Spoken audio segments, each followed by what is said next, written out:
Happy hump day, Meenal. Tracy, how are you?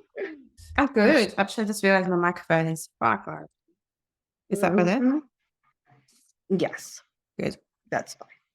So, I can see your Aboriginal art in the back. It looks lovely. Yes. Isn't it beautiful? I really did love it. I think in the gallery I stared at it for like 30 minutes. But yes, I really like it. And Beautiful. they had it stretched and put on canvas for me. So it sort of replaced at the moment the art that our friend Holly had done. Oh, look at art as well. Yes, that was hanging up there before. I've got to find a new place for it now, but I do like that one too. Yes. Yes. So have you been? What's been happening? Yes, I'm in a new job and working a lot. And I didn't realize how different, going into new jobs where you don't know people, first of all, but like I'm used to going into work and having like so many people that I know. So like if I need a break from like working, I can go next door to the office, and talk to my boss and be like, hey, how's it going? Just so, you can have 5 minutes where you can like, I don't know, or if I'm just, want to talk about something that's, not 100% clear at the moment, that doesn't really exist. Because the doctors obviously that I work with, but they're always in clinic. So it's not like I can just walk over and take 5 minutes of their time. That's not really appropriate. So, it's just weird because I'm just at my desk. And then my break is getting a coffee or something. So I can then, so I'm drinking a lot more coffee actually as a result, which is, I used to have like maybe 1 cup I make my own. Now having like 3 cups of bulk coffee a day, it's really bad. But anyway, I'll get there. You will, yeah. I mean, what could you do instead? I get that needing a break. I was interested. It was interesting because I was working at the hospital that you work at, Yes. for a day or two the other week, and the last day there was other people from other companies in the room with me, and I have to have a break. I absolutely have to. And I take that like my lunch break. Right. So I'll go to the cafeteria and I'll get something to eat. I take my time, it's like a bit of a break. I got myself a smoothie, I drank that, but I carried on working. So that was a very short break. And that's when, I've got a lot to do. But there was another person in there and they didn't take a single break. Wow. I didn't even see them go to the toilet. I saw them go to the doctor to speak to the doctor and come back, and they didn't budge. And they were still there when I left. I mean, They got there after me, but they were still there when they left. And they didn't do lunch. I mean, I guess they might have had some snacks with them. And then the other person, who also came later, what was interesting to me is they sat and watched YouTube on the phone a few times. I was laughing. And first I'll be honest, I judged them. Yeah. I judged them. I'm like, what the hell are you doing? Yeah. You don't need to watch YouTube. You need to work. But you need to have breaks from, and it's quite intense work when you're staring at, because you're staring at record, like it's data, and you've got to, and you're staring. So it actually takes a lot of energy. I know it sounds silly, but it really does. And I'm like, what are you doing? You do need a break. Yeah. But I don't think that break was appropriate, because I don't think staring at another screen is a break. Personally. Totally. But maybe it's not really like you can go for a walk around there. It's not the kind of place, is it? Yeah, there are some nice places. I found myself a little bridge, very reminiscent of Grey's Anatomy bridge, where they stand there outlooking the glass and whatever. Yeah. Obviously, you're overlooking a asphalt, some trees, but it's still very, very nice. So you can go over there and be very pensive. But yeah, I think you do. I remember my former boss, shout out to Nicola, she was so good. But she gave me this book once to read, and it was so good, like it was gripping. And she gave it to me the day before.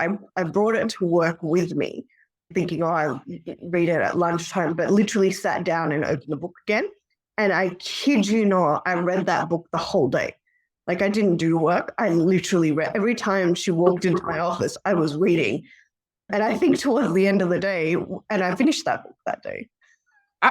You stopped the day for reading a book. Literally, and my office and her office was right next door, so it's not like she won't notice. This is my boss.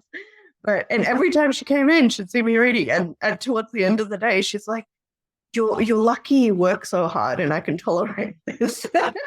So you can have your day of reading and it won't be too bad. And I'm like, okay. Like, I finished the book. It's so good. So yes, anyway, sometimes me. I was just going to say, would reading a bit of a book be a bit of a break? But not if you're you and you can't put it down. Yeah, that's my problem. Not if it's me, because I will probably read the whole thing and then work till midnight because I can't finish it. Because, that's where we're at. But anyway, yes. Okay. All right. And again, I guess there's Jerry's. Oh, I did a talk. Yes. I did my talk. It went really well. The Law Society of New South Wales charity party silent auction. It was the first time they hosted this event to raise money for the charities that they support, which were the Backtrack Tracker Network and the Bayside Women's Shelter, which I'm happy to shout out. Very, very worthy charities, do amazing work, adding light to the world for sure. And it was really good to hear from the representatives of the charities about the work that they do.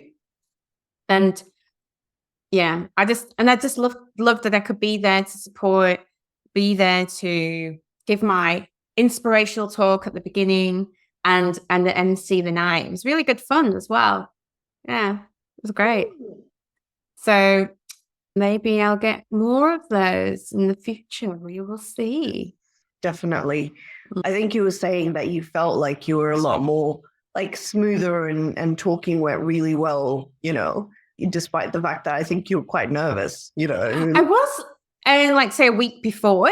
Yeah, exactly. But then, and I think it's unrealistic not to expect any no nerves. But the more I practiced the talk, rehearsal, the more I rehearsed, the less nervous I became. And I think that's the key, really. Rehearse. But it did kind of open my eyes about how much work it is to prepare. And it was only a 15-minute talk. Yeah. The amount of work and time and effort. So it gives me an idea about how much I need to charge for that kind of service, because it's a lot of work. But anyway, be brilliant. I had a great time. It was fun. And on the actual night, I really wasn't nervous. And was able to just deliver that talk. And, also crafting something that's meaningful to the audience. Yeah.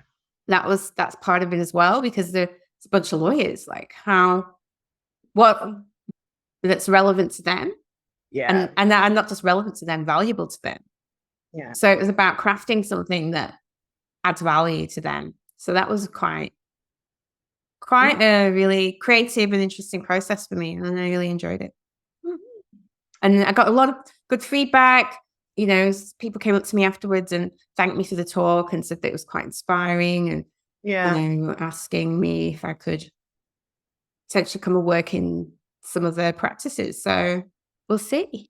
Okay, all right. We get into the stories. Yeah. So you have a story for us. What's the source? What's the title? So this is a BBC story, and the title is Iran's Women a year after Mahsa Amani's death. And there's a quote that I wear what I like now. So I read the article. It isn't exactly, what the title says, but I still think it's, quite inspiring what's happening at the moment. So, So I'll start, and I'll do snippets, but you can go read it yourself if you find it interesting. It starts off with a little story that a woman walks down the street in Tehran with her hair uncovered, her jeans ripped, and a bit of midriff exposed to the hot Iranian sun. An unmarried couple walk hand in hand, which is obviously quite taboo there. A woman holds her head high when asked by Iran's once feared morality police to put on her hijab and tells them, "Screw you." So that's amazing if that actually happened. But these acts of bold rebellion, described to me by several people in Tehran over the past month, would have been almost unthinkable for Iranians this time last year. But that was before the death of, in police custody of 22-year-old Mahsa Amani, who had been accused of not wearing her hijab or veil, probably, I don't know what that means. The mass protests that shook Iran after her death sided after a few months in the face of a brutal crackdown, but the anger that fueled them has not been extinguished. Women have had to find new ways to defy the regime. A Western diplomat in Tehran estimates that across the country, an average of 20% of women are now breaking the laws of the Islamic Republic by going out in the streets without a veil. So they think that things have changed in that year. And she said that one of the many women who refused to wear the veil in public, that she is one of the many women. And it's still, and she can't believe that, the courage that it takes to do that, and that they're becoming bolder and braver by these. So she also said, even though I feel scared to my bones when I walk past the morality police, I keep my head up and pretend like I haven't seen them. I wear what I can now when I go out. But she quickly adds that the stakes are high and she's not reckless. I wouldn't wear shorts and I would always carry a headscarf in my bag in case things get serious. She tells me that she knows of women who have been raped in custody, and city's report of women sentenced to wash corpses as punishment for not wearing a hijab. All the women I spoke to referenced the surveillance cameras that monitor the streets to catch and find those who flout the dress code. So it does go on to say, at the moment, even though the morality police seem a little bit more hesitant to get in a situation on the street like they did with Massa Amani and taking her away and putting her in custody, they are still sending out lots of fines and impounding cars. So they'll impound your cars if you're not wearing a hijab, and so one of the women who they're speaking to say she's already got text messages and saying that, we've seen you on surveillance not wearing hijab, so you have to wear a hijab. And she says, so she knows that the next time she goes out, she could be caught. And I think the fines at the moment are not huge, but there is a chance of being also put in jail from 10 days to a month. So it's still very risky. And it does say that some of them wear sleeveless clothes and shorts or wear makeup when they go out on the streets because these things are illegal for men to wear. Oh. Men? Yes. Yeah. So it's illegal for men to wear makeup? Yeah, exactly. Well, and shorts?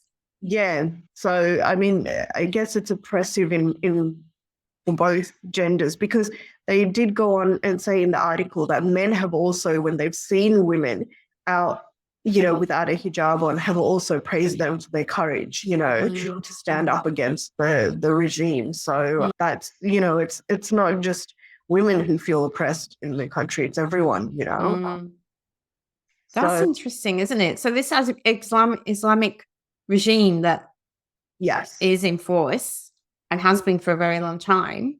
Yeah. And similarly as they have in Afghanistan, really, is what it is now.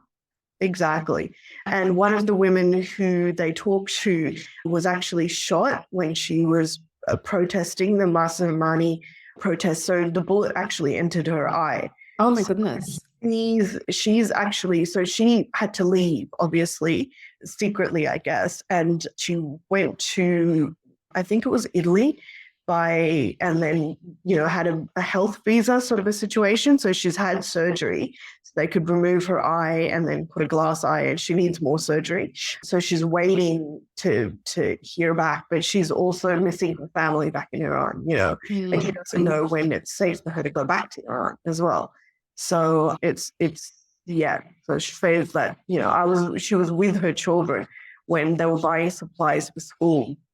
And then they joined protest, and then obviously the kids were scared out of their minds, and were covered in her blood. And she escaped via Turkey, traveled to Italy for surgery. So wow, that's insane. And again, it puts things into perspective about the things you don't like about the country you live in. Yeah, really, right? And there was a couple of things when you're saying that story.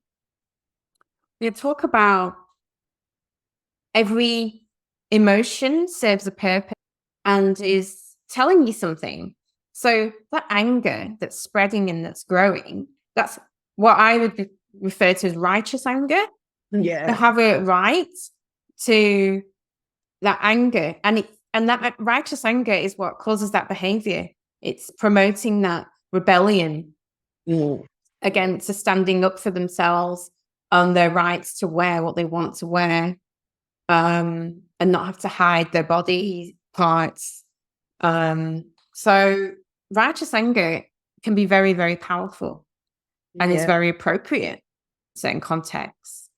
And you wonder how long it has to go on, though, before, something actually changes. Because the article does say, the human rights group says that no Iranian official has ever been held to account for Mahsa Amini's death, and ensuring the crackdowns. And the regime is actually not backing down. It's quite the reverse. They've drafted a new bill that's currently before Parliament that's called the Hijab and Chastity Bill, which would impose new punishments on women who go unveiled, including fines, and this is the equivalent from $118 to $23,000, and prison terms of up to 10 years for those who do not comply in an organized way or encourage others to do so. It has been described by UN-appointed human rights experts as a form of gender apartheid. And the government has dug in its heels, according to Jasmine Ramsey, deputy director of the New York-based NGO, that the Center of Human Rights in Iran. But the Iranian population has refused to surrender. So she says that Iran remains a tinderbox ready to at the moment. So it is. And really, the only way it changes is if the people change it, because they are a majority at the end of the day. The people are. Yeah. And it's going to be a lot messier and harder and before it can change. Yeah. It's just not somewhere I would ever, obviously I wouldn't want to live there. But how do you reconcile when you grown up there and your family are there, especially very close to your family? I mean, for me, I'm close to my family, and I don't like people that imply they're not because I move countries. Doesn't mean I'm any less close to my family. Yeah. It just means I'm comfortable with that distance. Yeah. And I feel sorry for people that aren't. I'm not judging them at all. I'm just saying people that are really close and are not comfortable with the distance to have that, the option, that the choices are to either be oppressed and to live that way, to live in fear so that they can stay with their family, or to leave and miss their family. Yeah. And it's not an easy choice. And at the end of the day, we all want and we all deserve to feel safe. Yeah. It's a fundamental right, fundamental need. Yeah. It's not even a right, it's a need. Yeah. But there's also so many people that can't leave, and they're the people that are left behind to sort of endure, and protest and make the changes, I suppose. And it's so brave, isn't it? Yeah. So brave. Yeah. Like, if I can't say whether I'd be that brave. I really wouldn't know if I was in that situation. Like, if the government, he's right, women, you have to wear, to say we were told we had to cover up. It's the law, and they made a law. Yeah. Exactly. And if you didn't, like, what would we do? Yeah. Yeah, I don't know if I knew that I would end up in prison if I'd take the chance. So I think this is the thing. Yeah, it's not something small. Like, it's the alternative is harsh. So yeah, they're very brave to. Yeah, very brave. Like, to end up in prison, potentially end up raped. Exactly. Yeah. It's just, and I don't even know how they can justify it. But I mean, I wouldn't understand. But even even if you bought into the religious philosophy that was a requirement, how is it okay to rape women in prison? Yeah, exactly. As a punishment, probably is what they're saying. Yeah. How is it okay for those kinds of punishments? Yeah. So but just the whole thing that it's probably not religious. Like it's not like the most part for the regime, it's not. It's about control more than, and they just control and power. Yeah. They're using religion to do it, and that's where it's wrong. So people always go, "Oh, the Islamic faith is really harsh," and it's like, no, the people using the faith they want is what is harsh, because these people who rape the women they don't. I mean, how could you believe in God and still do things like that? Yeah, exactly. And I really like that you made that distinction, because people do demonize Islam when it's actually not that, it's the people. And you only have to look at other religions to realize that. What Christians have done some horrendous things, especially in the Catholic side. Horrendous stuff, atrocities. I don't think there's any religion really that can that you can say, oh, is completely. No, I don't think there is a religion their hands are completely clean. Yeah, because the more people get involved and they take it, the more they can make it. So it's not really about that. It's about human beings at the end of the day. It's about the worst in humanity. Yeah, or being very, very tolerant of each other's beliefs, and that's the problem. It's not so much the beliefs; it's the people who wanting to control people through the beliefs. Yeah. Oh dear. All right. Yeah. Sorry, Sam. Thanks for bringing it up. It's good to keep informed of what's going on and understand that what some people are experiencing, and maybe put things in perspective in your own life. Maybe for me, I feel grateful for the freedom to be myself, to wear, no sleeves. Yeah. To not have to cover my face. Yeah. I just think I'm very grateful that I live somewhere where that's possible. Yeah. Absolutely. And it seems to completely bamboozle my mind that there's countries where you can't do that. Yeah. Still in this day and age. Anyway. Here we are. Yes. Well, I suppose, unfortunately, there'll always be people who want to control other people, no matter how, progressive and enlightened or whatever we become. I think they're all in different stages of growth the whole time. Yes. This is the thing. But for me, what I struggle with is other people suffering and inflicting suffering on other people. Well, that's where it's wrong. It's not just, this happens in the West as well. Yeah. Like, it's not just, ethnically. We all know what's happening in the US and the war that goes on, over women's bodies in the US as well. So, yeah, it depends. It just depends on the government that's in power. And actually, that brings me to why voting is so important. And I didn't really think about it, because when I was growing up in the UK, you don't have to vote. It's not mandatory. Where here it's mandatory. You get a fine if you don't vote. It's like carrot stick. You've got a stick thing going on in Australia. Yeah. But I prefer the carrot. And my carrot is, I might be one person, but I've got to vote for the people I want in government. Or be in government myself, which I have no desire to do. So if you don't want to do the job, then you vote for someone who you feel will do a great job, an okay job. Yeah. Or even if you don't fully agree, and this is the thing, I used to think, well, I don't like any of them, so I'm just not going to vote. Yeah. That's common, especially when you get annoyed with all the politics and the name calling and whatever. I get that. And people that say I don't do politics, I'm sorry, that's just rubbish. If you live in the world, you do politics. Yeah, exactly.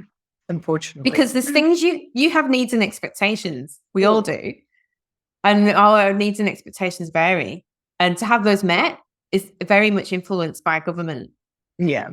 So to say you don't do politics it's just like burying your head in the sand and hoping everything works out okay or something. But anyway, my rant is over. The importance of voting and for what you believe in so that you can shape government, I think is just highlights that to me. But anyway, talking of voting, we have a vote coming up in Australia. This is Australia-specific news. Referendum. Yes. And it's coming very, very soon. It's imminent. Actually, imminent. Now, it's really something that I feel strongly about. So this, it's my podcast. I'll talk about what I want to talk about. It's my podcast. I'll talk about what I want to talk about. And it's a significant moment in history. Whether it's going to be a good one or a bad one, we don't know. We won't know yet.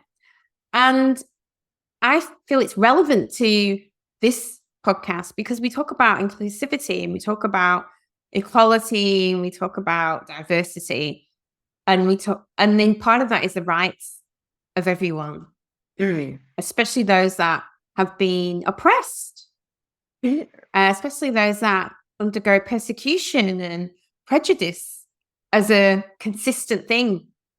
Yeah. And that's impacted their livelihood and their outcomes, their ability to thrive.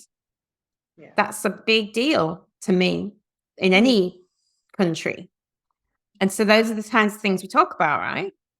So the story, I was looking and looking because there's a lot of yes campaigners out, and I'll openly admit I'm a yes. I'm going to vote yes. I'm happy to share that. I'm not going to ask you, Meenal, what you're going to do. I'm going to vote yes. Oh, okay. Okay. So we're clear that that's the lens and the perspective that we're coming from. But I really, really honestly, I'm walking around, there's people giving me yes leaflets, and that's beautiful. And I'll just say, yeah, thank you. I'm a yes, I'm a yes, I'm a yes. I haven't seen any no. Yeah. Any people in the streets campaigning and no. What online stuff, right? Yeah. And I don't look up the online stuff. But I really welcome the no campaigner because I really want to understand in writing, because this is a yes leaflet. I really want to understand in writing what are their opposition? What are they opposed to specifically? Yeah. That's actually facts. I want to know the facts. And I was looking for story that kind of at least showed both sides and wasn't just this is yes and blah, blah, blah, or no. And I found any of the opposition stuff didn't actually say why. It was more about their right to be opposing. Right. Yes. And around how they didn't think it's going to solve the problem. Yeah. The specific problem they were talking about is improved outcomes for the Indigenous communities of Australia, or Indigenous Australians, First Nations, right? So that was they're opposed to it. It's not going to solve the problem. That was the only thing I was getting from what I was reading. I was like, oh, it doesn't really tell. Well, none of us are going to know if it solves the problem until we give it a go. Yes. Exactly. Do we do something different? We're not going to know. Might hope it will, but it might not. Yeah. But so I wasn't getting, that was not enough for me. So it wasn't enough of a argument or anything. It wasn't anything to make me think, to make me reconsider the different sides. So I did find one article that I felt was best I could find, if I'm honest. And it is, I think it's the BBC. Yeah, it's the BBC. And it says, and the title of the story is Voice Referendum. What is Australia's voice to Parliament? Okay. Proposal. So we're going to vote in this historic referendum, which could see the change in the Constitution.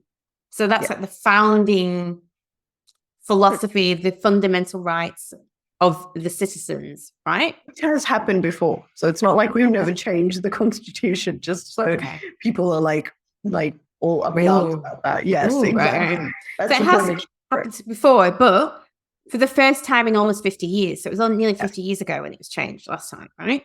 Yes. And if approved, what will happen is they'll establish what they're calling an Aboriginal Torres Strait Islander voice, which is First Nations people, a voice. And it's a formal body for Indigenous people to give advice on laws. Advice is the word. Like, I can give you advice, Meenal, but you can take it or leave it, right? Yeah, exactly. Right, so advice. And that's where I guess the no campaigners are going, well, how's that going to make a difference then? Yeah. And that's a valid point. Yeah. I just don't think it's enough to be no, but it's a valid point. So the Prime Minister argues it's a simple change to improve the lives of Indigenous Australians. But constitutional referendums in Australia are rare and difficult to pass. Only 8 of 44 have succeeded. No. If you knew that. I didn't know that. But only 8 of 44 have succeeded. And the voice proposal is a subject of fierce debate, and we've seen a lot of debate in recent weeks and months. Quite a short campaign period, I think, with First Nations people opposing and First Nation people supporting. Yeah. I just think it's important to highlight that there's First Nations people with opposing views as well. You know, the people that it would affect the most, I would think. And what it is, this voice that I keep talking about, it was recommended by an historic document in 2017 called the Uluru Statement of the Heart. And it was drafted by more than 250 Indigenous leaders. Okay. And the statement is considered the best, though not unanimous, call to action for reforms which affect First Nations Australians. And as PM, Albanese, he's the one that's saying, I'm going to push this out. I'm going to make, that was part of his campaign to become PM. Like his plan to hold a referendum. And, you know, that was part of his campaign. And, you know, to recognize that recognition is part of it as well. That, you know, Australia is part of the world's oldest continuous culture. Yes, it's true. I mean, scientifically proven, nothing to do with politics, scientifically proven. Okay. So that's part of it as well. So from when I'm reading it, and this is what it says the case is, Indigenous Australians feel powerlessness when tackling structural problems to improve their lives. Powerlessness is not a good place to be. And these problems include having a shorter life expectancy than non-Indigenous Australians. Now, these are facts, you know, from data and research. And they're quite well known. I don't think anybody's denying these are facts. Very documented. Very documented. Lower life expectancy, disproportionately poorer health and education outcomes, and higher incarceration rates.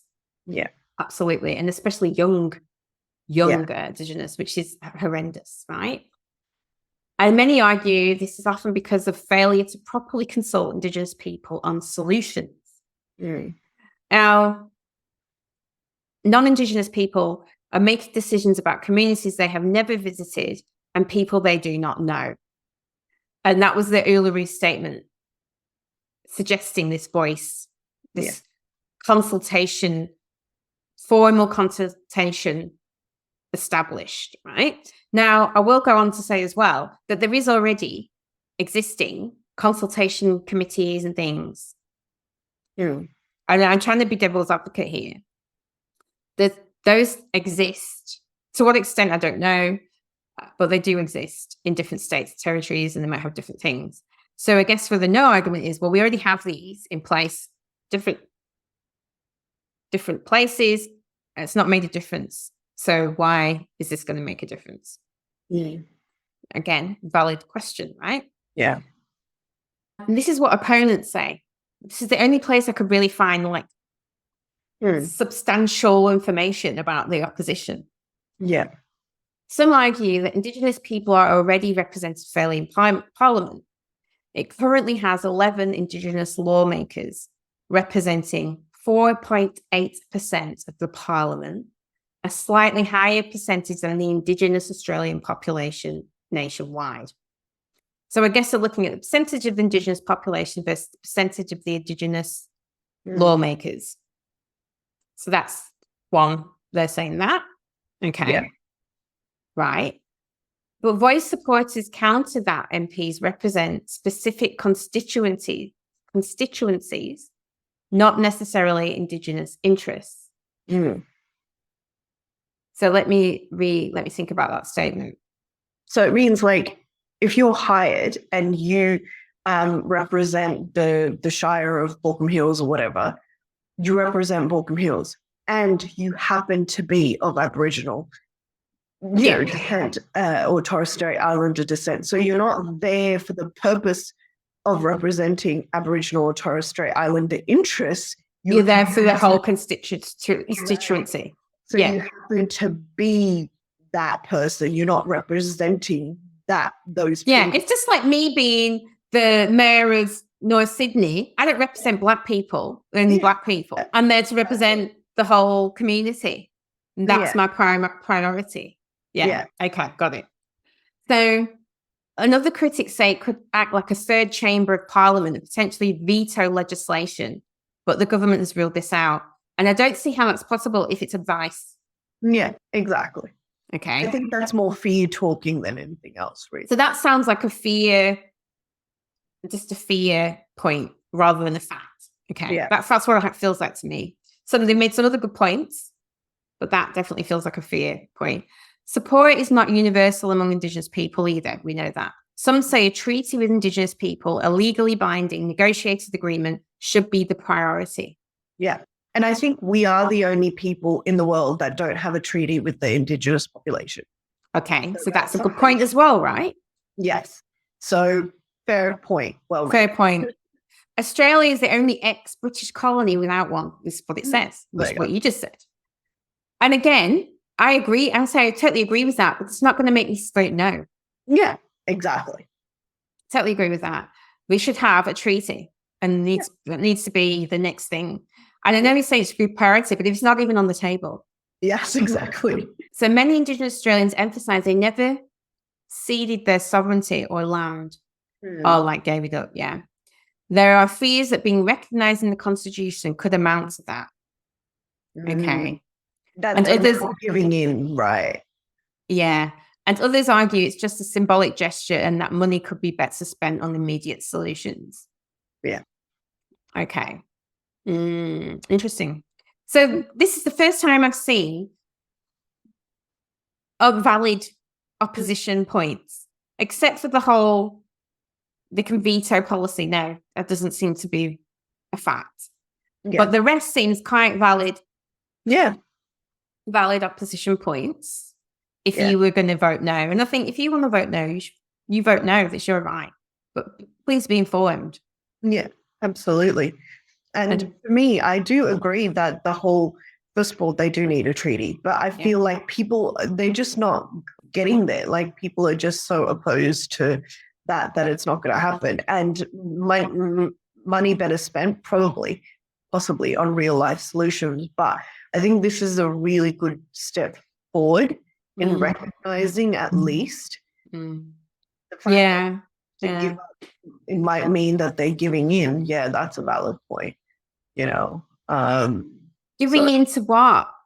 Like as in acknowledging for Aboriginal people finally that, yes, I accept you. Like all of these people on my land, because some might say, no, we've never accepted a win. We never would. But that's that's just like this, isn't it? Yeah. It's like logheads. How are we going to move forward? This is what it's about, right? How do we want to move forward together? Yeah. I think that's the question. Not, we never wanted you here, so we're not going to agree. That's just what does that get you? Yeah. Well, it doesn't get them anyway because their population is so tiny. Exactly. Right? Yeah, but they're 4% of the population. 3% of the general population. Like it worked in India because there was like the biggest population. Obviously, India's outnumbered, so they were like, leave, and the British they said, okay. So this is it's like, this is the reality. How do we want to move forward in a way that works for both of us? I think that's always you're trying to find it's got to be a middle ground. Has to be, or else nothing will change. Yeah.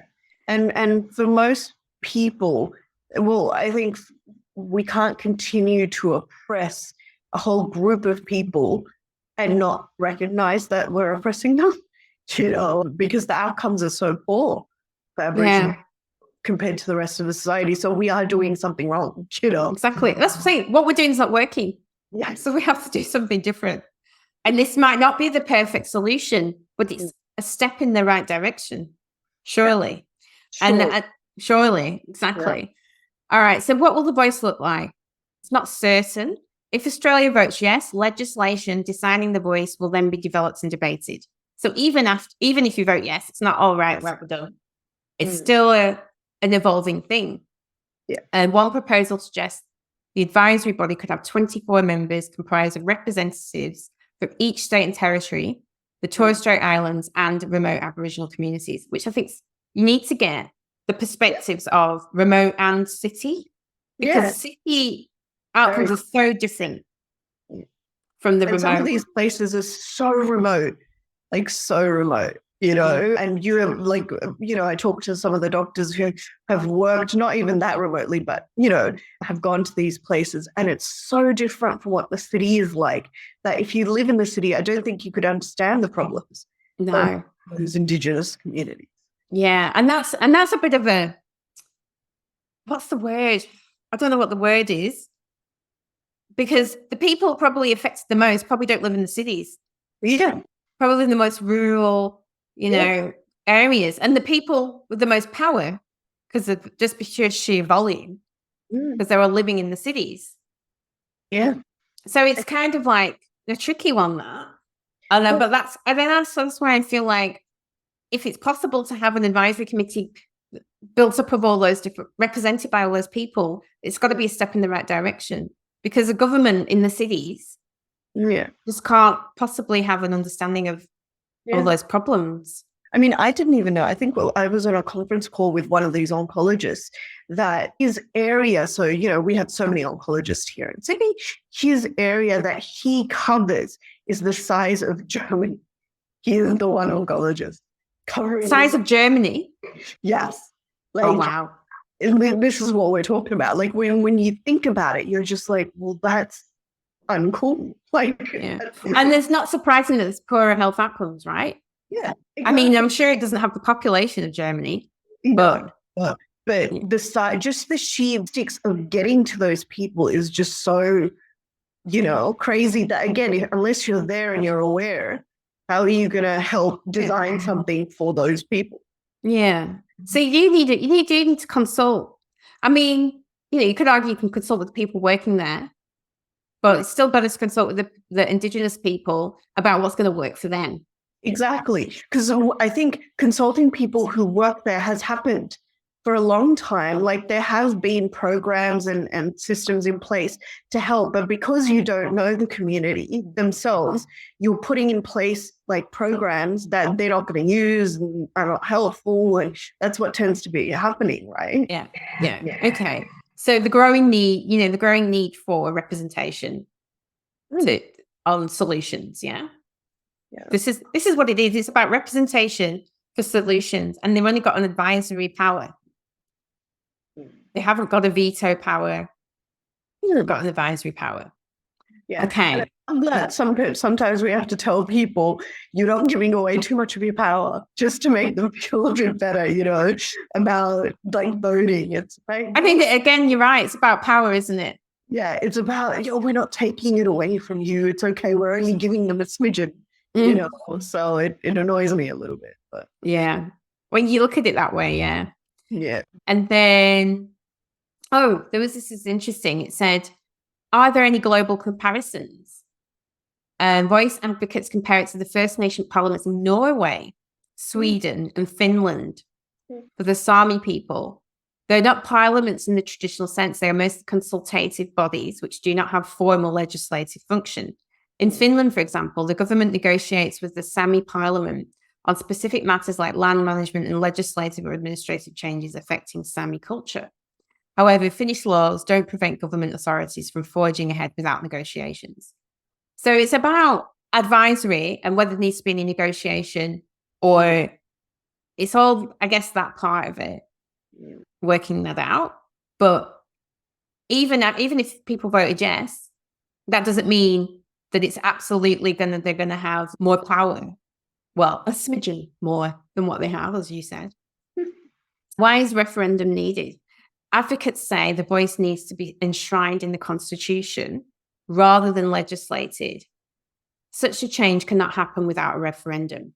They argue this would give the voice permanency insulating it from partisan politics. Yeah. Yeah, I think it needs to be insulated from politics. You know, different people come in and out, and things change. It will change, and then they'll be like, "No, I don't feel like doing this anymore." Yeah. So that's the reason why it's a referendum. And for it to succeed, a majority, and this is the thing about a referendum though, for it to succeed, a majority of Australians need to vote yes, of course, but there also needs to be a majority support in at least 4 of the 6 states. So that's the tricky part. And at the moment, it's at the beginning, it seemed like the yes vote was quite strong, but now with all the campaigning for the no campaign, especially in social media, it's seeming like it's not a done deal, and it could easily go the other way. So we don't know. And apparently the last successful referendum in 1977, and none have passed without bipartisan support. In this vote, Australia's main opposition coalition is campaigning against the change. The Green Party will support the voice, but its previous Indigenous Affairs spokesperson, Lydia Thorpe, recently left the party over its position. She's advocating for a treaty first. So we're going to vote on that this weekend, October 14.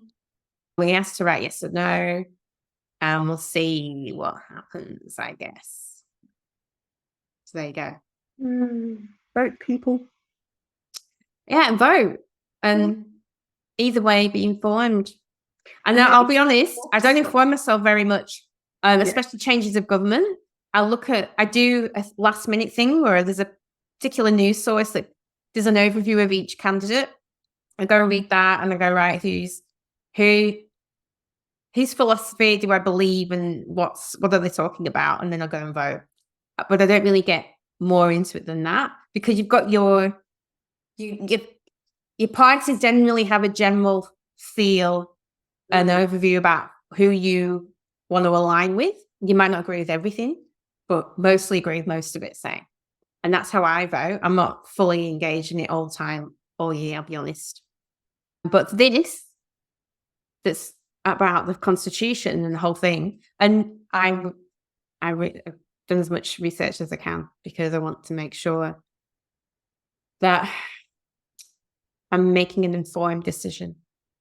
Very responsible. I like it. But I'm never responsible in this respect. You know, we have a friend who's quite into politics, will be all over it, right? Yeah, exactly. Anything political. I think she still even votes in the UK. Yeah. Whereas I don't.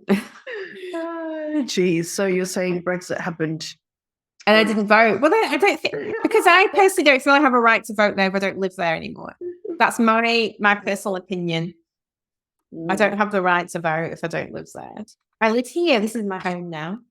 I care about what happens. Fair enough. So, what would you do? Yes. Quickly. Okay. So, I guess we were thinking about, on this topic, what if you have a friend? So, like, we're friends and we've got lots of friends. And I don't know, we've never talked about this specifically, have we? No. We might maybe get an opportunity later. Yeah. If a friend was going to vote no, okay. Yeah. And you're voting yes, okay. Yeah. Yes, yeah.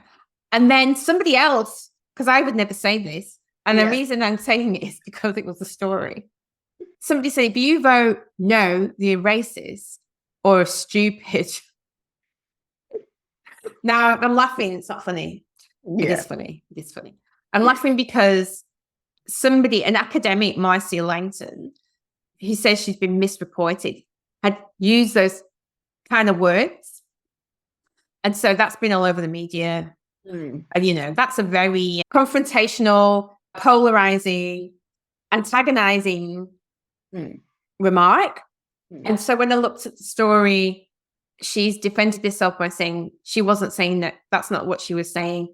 She's actually saying that the campaigning around it, so it's like marketing, isn't it? Yeah. Or like TikTok, Facebook, the campaigning around it. When you look at what the messaging is, it's fundamentally racist or even stupid, in the sense that it's not even true. So that's what she was saying. And then it's been taken out of how I just said it. Yes, absolutely. Out of context. Which must be frustrating for her. Which would be very frustrating for her, but not surprising, right? Yes, because it can always be taken out of context.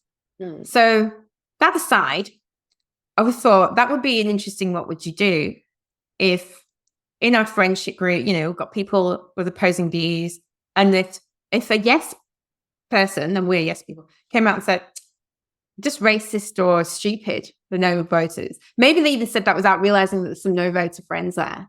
Yeah, like, exactly. That's probably likely. Yeah. I mean, that would be the most likely scenario. Yeah. What would you do? What would you do, Meenal?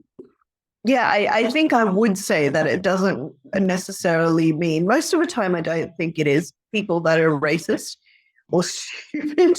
I think it's, you know, they're misinformed, or they just have a way of seeing things. Because honestly, most people, I think, are not bigoted and whatever. They just have a belief that, you know, makes their point of view a little bit different. I think we need to stop. And I think it's becoming more and more clear, because I think 5 years ago or whatever, it was very easy to call anybody who wasn't the same opinion of you or as you to say you're racist and bigoted, whatever. But then the conversation stops, right? Like, and then that's it. It's us and them, because, and they're other because they're idiots and whatever. But we're starting to see, especially people who are sort of on there's conservative and there's, what's the other side, I suppose? What do they call themselves? I don't know. Anyway, the non-conservatives, I guess, are losing the argument because they keep shutting people out, you know, by calling them names and judging them and things like that. So I think it's just us. Why? I think you should run for political office, Meenal. I agree with you. Like, I want to start by saying, well, what I would do, I would feel uncomfortable that somebody said that. Yeah. Because I'm of your opinion, but not that opinion. Yeah. But also, how is that a valuable thing to say? Yeah. Anyway, I would be uncomfortable. I'd be like, what? Yeah. But yeah, I mean, yes, it's a fact. There will be people that are racist. There will be people that want to have the power, and that's driving their opinion. Because it's changing the status quo. Yeah. And there's going to be a lot of fear campaigns, and there are, and misinformation, and there are. So that is all true. But not everybody that votes no is on that same bandwagon. Yeah, 100%. And you're right. And if you start antagonizing everybody with a different opinion, you close the conversation down, and I was going to say effed. Yeah. But maybe I shouldn't say that. And then yes, you always got to be able to have keep the conversation open. It's just like in a relationship, like a romantic relationship. You may not always agree with your partner, but if you start judging them harshly and abusing them for a different opinion, how's that helping anyone? It just shuts down the conversation. That person doesn't trust you to be vulnerable with you anymore, to be able to just be themselves and share whatever there's on their mind without you judging them. And it's kind of the same in society, really. It's like somebody has a different opinion. Okay, get curious. What is it? What are they? Where does that come from? Where do they get ideas from? What is it that they're concerned about? So that you can have a conversation. And I think for anybody who is a feminist, they're used to this sort of having to talk to people about feminism. That is a more subtle way of doing it, because a lot of people don't like identifying as feminist, you know, because there's this belief that you will be the person who shuts people down and doesn't want to talk about certain things and has hardline views. And there's nothing, to be honest, wrong with having hardline views as a feminist. I think it's difficult, though, if you're trying to have a conversation and trying to impose the hardline views on somebody else, because then that just doesn't work. My mentor, so funny, I love him. He said to me, our opinions are like penises. Yeah. He says, opinions are like penises. Says, you know, you have a penis. If you have a penis, you can love it and you can love it and take care of it. And you can even share it with people that you care about. That's fine. He says, but when you go out in the street, you don't whack people across the head with it. Unless you're very tall. That's a very tall. And I just love that metaphor for an opinion. As I say, it was so funny. I was like, you're right. You don't need to be, there doesn't need to be, I'm right, you're wrong. No. But you can replace that with, I'll say but, there doesn't have to be you're right or wrong. And you can replace that with, I'm curious as to where you're coming from. And I think people need to stop when they realize they've met someone who isn't going to change their mind. You know, who because there's a difference in identify, and the only way you identify people who are sort of middle ground and maybe open to, talking about their views is to be curious. And then you meet someone and they're like, oh no, I'm not going to change my views. And so you go, okay. Exactly. Yeah, I mean, the racist, and if there's anybody that's not informed, they're probably not going to change their mind. No. So that's okay. It's the people that are valid objections of a perspective that you want to have a open, constructive conversation with and not antagonize. Yeah. And I think people need to be open to the fact that actually when you talk to someone who doesn't have the same opinion as you, your opinion might end up changing. Yeah. Exactly. Like if it's something different, like if I did meet someone of Aboriginal or Torres Strait Islander heritage who then really talk to me about the no vote, and I don't know, it might be so, and that have such valid points that I'd be like, you know what, that makes sense to me. So it might happen, if you're not open to it, how can you expect other people to be open to changing their minds, right? Yeah. But also you've got to just be informed. Like I've been having to seek what I call true factual information about the opposition's concerns. And that was the first time I was able to find anything. Yeah. In that story. I was looking, I was like, where, what? There's lots of opposition, but there was no substance. Yeah. And I was like, what? People want to vote no. If you want to vote no, you should. But at the same time, I think you should talk to someone about it before you vote no. Because, you might have a lot of stuff going on in your head that when you voice it, you're like, oh, actually, that doesn't make sense. And all you have to do is voice it to someone for you to yourself to go, oh, maybe that doesn't make a lot of sense. Yeah, that's true. I have a lot of people in my life that ruminate. Yeah. Yeah, absolutely. Anyway, that's us on our run over. I think we've run out of time. But let's see what happens. Okay. All right. Well, thanks for the chat, Meenal. No problems. Anytime. And I'll see you next time. It's been great. Bye. Bye.